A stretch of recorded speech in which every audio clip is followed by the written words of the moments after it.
This channel does not promote any violence, harmful, or illegal activities. All content provided by this channel is meant for an educational and information purpose only. Suchitra, আগামীকাল বাংলাদেশের স্বাধীনতা দিবস যথাযথ মর্যাদার সঙ্গে পালন করবার ডাক দিয়েছে বর্তমান অন্তর্বর্তী সরকার। প্রশ্ন হলো, এই অন্তর্বর্তী সরকার যখন ক্ষমতায় আসে সেই 5ই আগস্ট 2024 তারা বলেছিল বাংলাদেশ নাকি এই সবে স্বাধীন হলো, সেই দিনকে স্বাধীন হয়নি। আগামীকাল শ্রদ্ধা জানানো হবে সেই সমস্ত মুক্তিযোদ্ধাদের যারা শেখ মুজিবুর রহমানের সহযোদ্ধা ছিলেন সেই দিনে। তাহলে এইটা কি বর্তমান সরকারের দ্বিচারিতা নয়? কোনটা আসল? দ্বিচারিতা প্রশ্ন নয়, দ্বিচারিতা তো হচ্ছে একটা কম শব্দ প্রয়োগ করা যায়। তার কারণ হচ্ছে এই যে সরকার এখন রয়েছে অন্তর্বর্তী সরকার, প্রথমত নির্বাচিত সরকার নয়, একটা বিপ্লব তাদের ভাষায় এবং অভ্যুত্থানের মাধ্যমে তারা ক্ষমতায় এসেছে এবং ক্ষমতায় আসার পর যে নৈরাজ্যের পরিস্থিতি বাংলাদেশে তৈরি হয়েছে তাতে বলা যায় যে বাংলাদেশ একটা পাকিস্তান পন্থী একটা রাজনীতি তাকে প্রবলভাবে গ্রাস করেছে, যা ধ্বংস এবং ক্ষয়ক্ষতি বাংলাদেশের বিভিন্ন ক্ষেত্রে হয়েছে। এবং যে সংস্কার তারা করবে বলেছিলেন সে সংস্কারের কি বিন্দুমাত্র সংস্কার তারা করতে পেরেছেন তা তো আদপে পরিলক্ষিত যে হচ্ছে না, তা বাংলাদেশের বহু মানুষই সেটা বলছেন।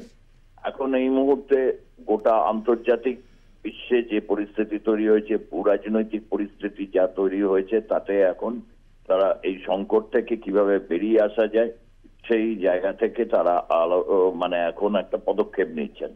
কার্যত সরকার এখন অনেকটাই তারা নিষ্ক্রিয় হয়ে পড়ছে, যত দিন যাবে সেটা আরো পরিলক্ষিত হবে এবং অনেকটাই সেনাবাহিনীর মধ্যে যে একটা ভাঙন বা ফাটল যেটা একটা বোঝা যাচ্ছিল সেটার বিপরীতে যেটা দেখা যাচ্ছে, বাংলাদেশ সেনাবাহিনীর যারা জেনারেল রয়েছেন সেই জেনারেলরা কিন্তু এক কাট্টা রয়েছেন এবং যিনি সর্বাধিনায়ক ওয়াকারুজ্জামান সেই সেনাবাহিনী তিনি তো আগামীকাল থাকবেন। তার কারণ হচ্ছে স্বাধীনতা যে দিবস, সেই স্বাধীনতার ঘোষক ছিলেন হচ্ছে জিয়াউর রহমান, যিনি সেনাবাহিনী তিনি পদাধিকারী ছিলেন ইস্ট বেঙ্গল রেজিমেন্টে। এবং আগামীকাল সেনাবাহিনী কুচকাওয়াজ করবে এবং হচ্ছে যে মুক্তিযোদ্ধারা গেরিলা যোদ্ধারা তারা অনেকেই মারা গেছেন বয়সজনিত কারণে, অনেকে যারা বেঁচে রয়েছেন তারা থাকবেন।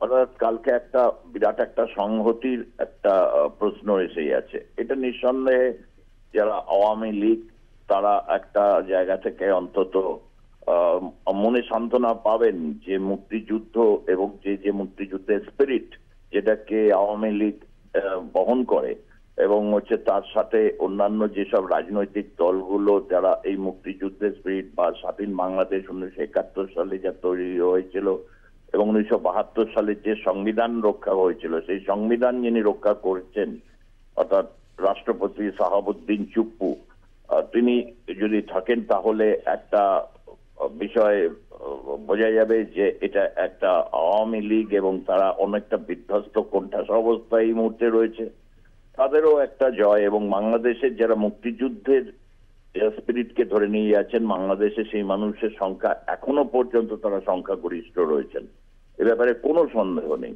হ্যাঁ, এটা ঠিক কথা যে মুক্তিযুদ্ধে যারা বিরোধিতা করেছিলেন এবং যারা পূর্ব পাকিস্তান সেই সময়ও চেয়েছিলেন সেই সমস্ত শক্তি একটা বড় ধাক্কা খাবে আগামীকাল এই স্বাধীনতা দিবস পালনের মাধ্যমে। কেননা 5ই আগস্ট তাদের যে অভ্যুত্থান, তাদের ভাষায় সেই বিপ্লব বা অভ্যুত্থান যাই হোক না কেন, তারপরে হচ্ছে সমস্ত মুক্তিযুদ্ধের স্মৃতিসৌধ 32 ধানমন্ডির বাড়ি সমস্তগুলো ভেঙে গুড়িয়ে চুরমার করে দিয়েছে এবং তারা বেশিরভাগই হচ্ছে এখন দেশ ছাড়া, অনেকে অন্তরীণ অবস্থায় রয়েছে আওয়ামী লীগের যারা কর্মী নেতৃত্ব রয়েছেন।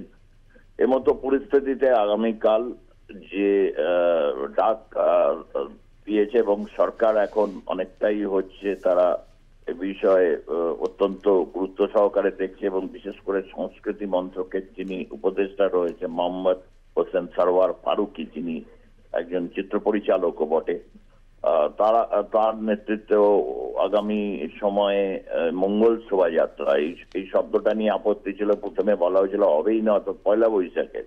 এই দুটো কার্যক্রমই ইঙ্গিত দিচ্ছে যে বাংলাদেশ আবারও একটা পরিবর্তনের সামনে এই মুহূর্তে গিয়ে দাঁড়িয়ে আছে, এবং তার প্রধানতম কারণ হচ্ছে ভূ রাজনৈতিক পরিস্থিতির বদল। আমেরিকার নির্বাচনে জো বাইডেনের পরাজয়, ডেমোক্র্যাটদের পরাজয় এবং রিপাবলিকান পার্টির জিতে আসা, এবং তুলসী গাবার্ড বা হচ্ছে ভারতীয় যে সক্রিয়তা, এবং এই ক্ষেত্রে যে বাংলাদেশে যে ঘটনাবলী হয়েছে এবং সেই ঘটনাকে একদম কড়াভাবে নিন্দা করা, ভারতের অবস্থান, এই সমস্ত মিলিয়ে এই মুহূর্তের আন্তর্জাতিক রাজনৈতিক পরিস্থিতি যে জায়গায় রয়েছে, তাতে অন্তর্বর্তী সরকার এখন কিভাবে টিকিয়ে রাখবে সেটাই তাদের কাছে হচ্ছে এখন চ্যালেঞ্জ। তার কারণ তারা অনেক কথা বলেছিল সংস্কার করবে, এবং সংস্কার আগে হবে, তারপর হবে নির্বাচন, তারপর তো এই সমস্ত স্বাধীনতা দিবস এগুলোকে অস্বীকার করা, অগ্রাহ্য করা, বিভিন্ন স্মৃতিসৌধকে ধ্বংস করে দেওয়া, এসবের মধ্যে দিয়ে 7-8 মাস যে অতিক্রান্ত হয়েছে বাংলাদেশ, জনগণের একটা বড় অংশের অবর্ণনীয় দুঃখ কষ্টের মধ্যে দিয়ে তারা গেছে। একদিকে দ্রব্যমূল্য বৃদ্ধি, অর্থনৈতিক ক্ষেত্রে একটা বড় রকমের চাপ, সেটা যেমন তাদের অনুভব করতে হয়েছে, তার সাথে সাথে ন্যূনতম গণতন্ত্র, ন্যূনতম মানবাধিকার বহু ক্ষেত্রে লঙ্ঘিত হয়েছে।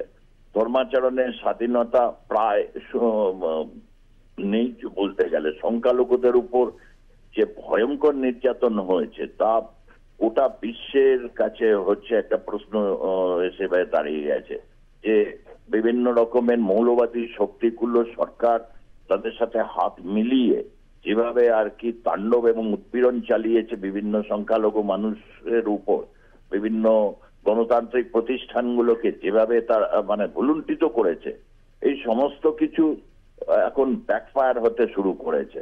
সময় এসে গেছে এই ব্যাকফায়ার এমন একটা জায়গায় গিয়ে যাবে, তাদের এই যে অপরাধগুলো তারা সংগঠিত করেছে, যে গণতন্ত্রের প্রশ্নে নিয়ে তারা উঠে এসেছিল, বৈষম্য অবসান ঘটানোর কথা ছিল, সে বৈষম্য তো অবসান কি দূর কি বাদ, এই বৈষম্য এমন একটা জায়গায় নিয়ে এসে মানবাধিকারের প্রশ্নটা এখন গোটা বিশ্বের কাছে একটা প্রশ্ন হয়ে দাঁড়িয়েছে। এবং যে যে বিভৎসতা, যে যে ছবি দেখা গেছে, তা কিন্তু এই সরকারের কাছে যতদিন যাবে সেটা কিন্তু তার ভাবমূর্তিকে একেবারে ভুলুণ্ঠিত করবে।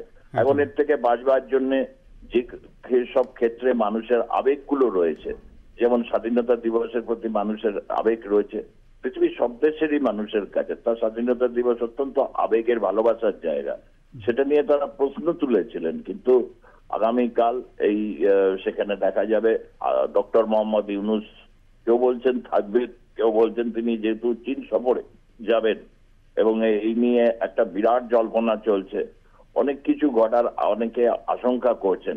সব মিলিয়ে ওয়াকারুজ্জামান এবং রাষ্ট্রপতি শাহাবুদ্দিন চুপ্পু তারা এখনো পর্যন্ত হচ্ছে ইউনাইটেড রয়েছেন, বাংলাদেশের সংবিধানকে তারা রক্ষা করছেন। বাংলাদেশের মানুষের জীবন সম্পত্তি প্রচুর ক্ষয়ক্ষতি হয়েছে, তারপরেও যেটুকু এখন যা অবশিষ্ট আছে তাকে রক্ষা করে ৭১-এর যে মুক্তিযুদ্ধ স্বাধীনতা সেটাকে তারা অক্ষুণ্ণ রেখে গোটা বিশ্বের কাছে একটা বার্তা দিতে চাইবেন যে বাংলাদেশ পূর্ববর্তী তার যে অবস্থান সেই অবস্থানে ফিরে আসছে। এবং এটা যদি আগামীকাল ঠিক মতো পালিত হয় এবং পয়লা বৈশাখের অনুষ্ঠান পালিত হয়, তাহলে প্রবীর বলতে কোনো অসুবিধা নেই যে আগামী সময় বাংলাদেশে নির্বাচন হবে, এবং হচ্ছে নির্বাচনের মাধ্যমেই হচ্ছে একটা প্রকৃত গণতান্ত্রিক সরকার আবারও তারা ফিরে আসবে, এই পরিস্থিতির একটা সুরা হবে।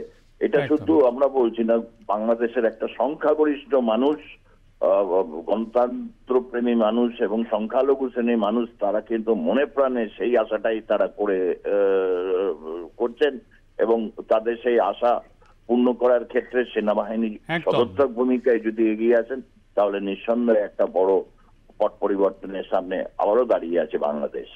ধন্যবাদ আমাদের সঙ্গে থাকবার জন্য। সুচিত্রা কথা